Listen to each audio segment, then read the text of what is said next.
به نام خداوند قصه ها. بزرگی شتر برگرفته شده از کتاب سندبادنامه.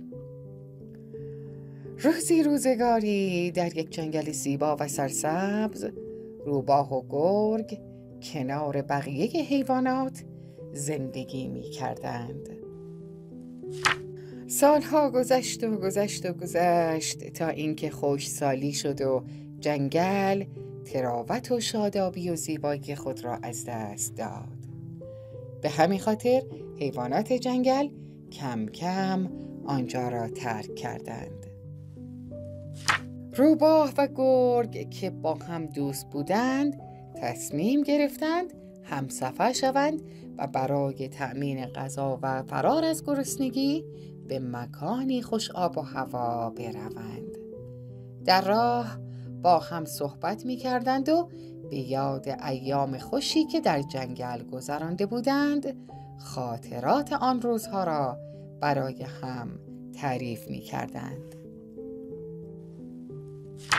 چند فرسخی که پیش رفتند شتری را دیدند که در بیابان سرگردان است. کنار شتر رفتند و گفتند: تو که حیوان اهلی هستی و مردم به تو خوراک مفت میدهند، چرا آنها را ترک کردی؟ تنها و سرگردان در بیابان چه میکنی؟ شتر گفت: اولا که کسی به کسی خوراک مفت نمیدهد. اگر آدم‌ها دست و دلباز و مهربان بودند اول به هم نوع خودشان غذا میدادند و اینقدر آدم گرسنه در دنیا وجود نداشت. مردم به خاطر منفعتی که برایشان دارم مقدار ناچیزی علف خشک جلوی من میاندازند و منت هم بر سرم میگذارند. توجهشان به خاطر پشم و شیر و گوشت و بار کشیدن من است. اگر شماها هم حاضر بودید کار بکنید و بار بکشید، این قوت بخور و نمیر را به شما هم میدادند. همچنین ادامه داد: درست است که من اهلی هستم، اما تا وقتی اهلی و آرام هستم که با آدم‌های اهلی سر و کار دارم. من هم وقتی با بی‌انصافی و زورگویی روبرو بشوم وحشی میشوم. کینه شتری را نشنیده اید؟ تا وقتی ببینم مردم انصاف دارند من هم حیوان آرام و بردبار و سر به راهی هستم. شب و روز کار میکنم، گرسنگی و تشنگی میکشم، بیابانهای بی آب و علف را زیر پا میگذارم، بار میبرم، خار میخورم و دم نمیزنم. اما دلیل اینکه حالا در این بیابان ول میگردم این است که صاحب من بی‌انصاف بود.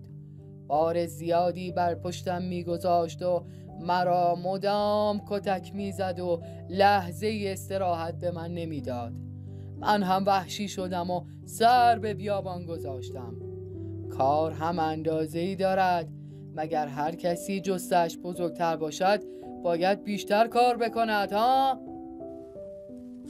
گرگ گفت: شاید کسی پیدا شود که از تو کوچکتر باشد اما عقل و شعورش بیشتر باشد، یا کارهایی بلد باشد که تو بلد نیستی. آن وقت آن هیکل گنده به چه دردی میخورد؟ شتر گفت: هیکل گنده برای این است که بار سنگین ببرد، برای این نیست که حرف زور بشنود. روباه گفت: حق با شتر است. حالا این حرفا رو کنار بگذارید و بیایید ببینیم به کجا خواهیم رفت و چه کار خواهیم کرد. اینطور که معلوم است هیچ کدام خوراکی همراه نداریم.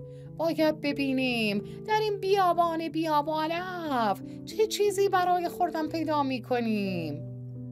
گرگ جواب داد: فکرش را نکن، دهن باز بیروزی نمیماند. بالاخره چیزی پیدا می شود که بخوریم و از گشنگی تلف نشویم.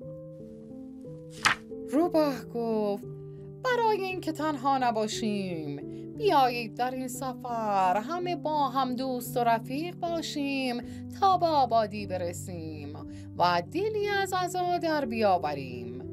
شتر خندید و گفت: آبادی آبادی، من نمیدانم چرا حیواناتی مثل شما همیشه در فکر آبادی و شهر هستن. در آبادی برای من فقط کار است و برای شما هم فقط چوب و کتک. هرچه نعمت و روزی است در صحرا و بیابان و زمین خداست. مردم آبادی همه چیزشان را از صحرا و دشت و کوه و جنگل به دست می آورند.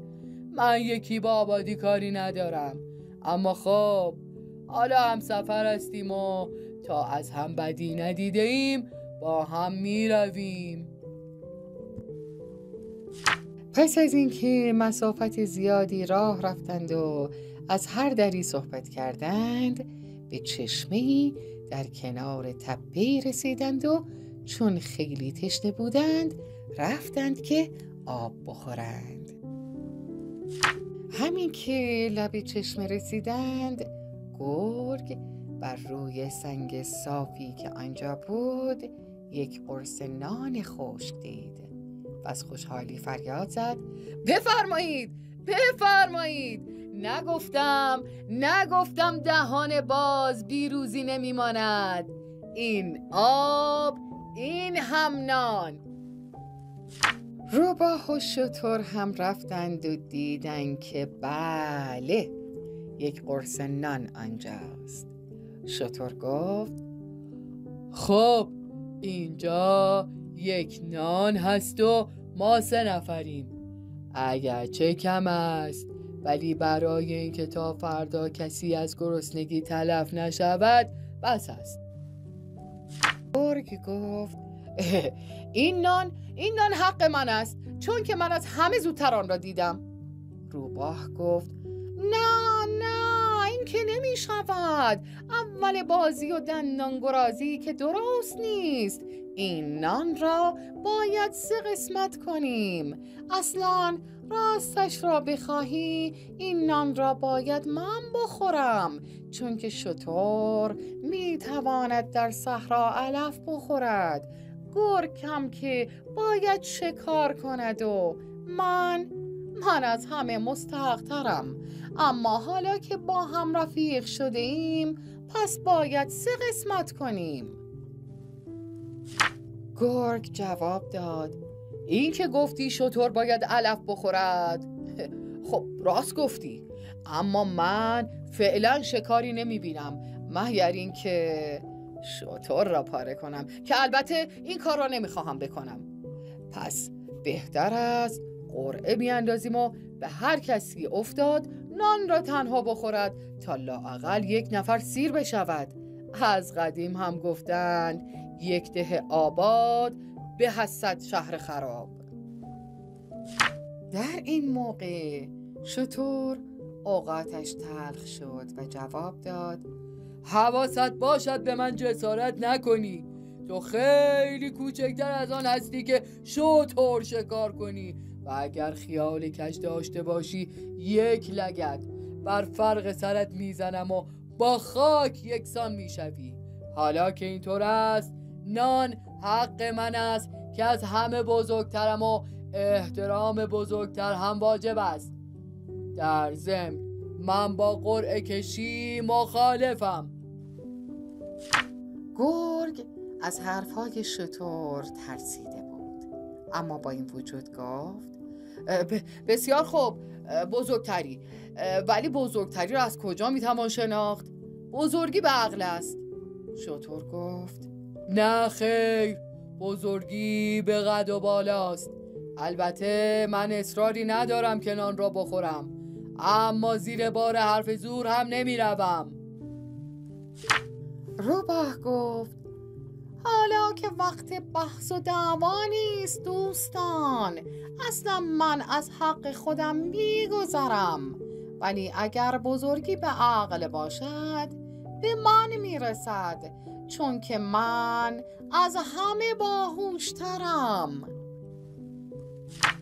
گرگ گفت: بهتر است که به قول شتر عمل کنیم و برای احترام کوچکی و بزرگی هر کدام تاریخ تولد خودمان را بگوییم و هر کس تاریخ درازتر دارد و عمرش بیشتر است نان را بخورد. روباه گفت: فکر خوبی است. شتر هم قبول کرد و گفت بسیار خوب، شروع کنید. اول چه کسی تاریخ تولدش را خواهد گفت؟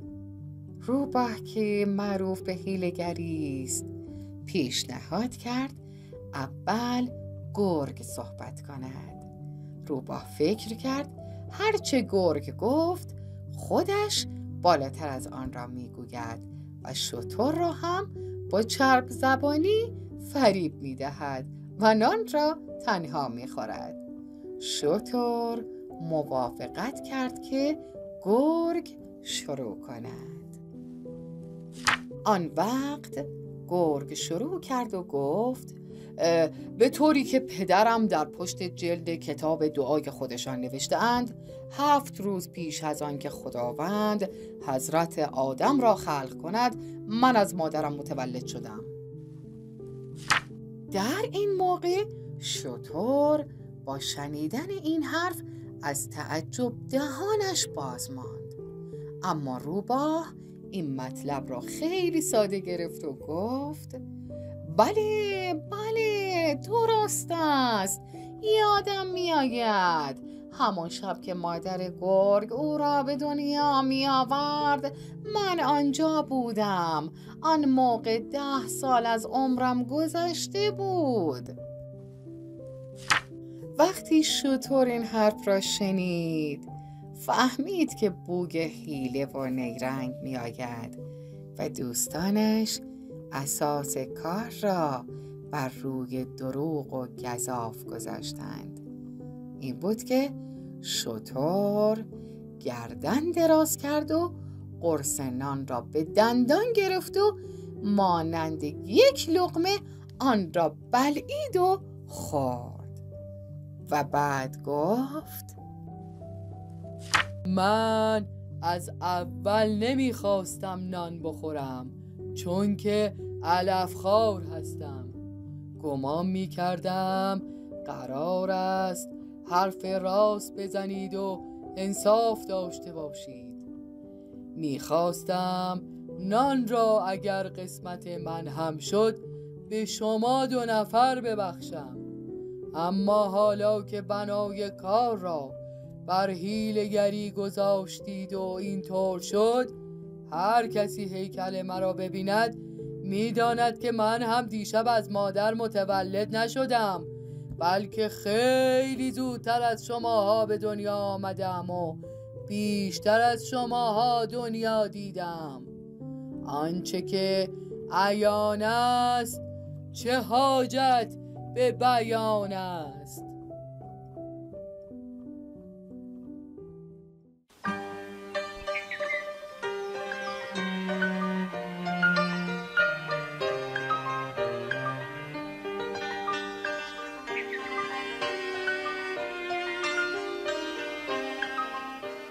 سلام بچه ها، امیدوارم تا این روز از ماه مبارک رمضان تلاش کرده باشیم که بندگان خوبی باشیم و در رفتارمون مورد قبول خدای مهربان بوده باشیم.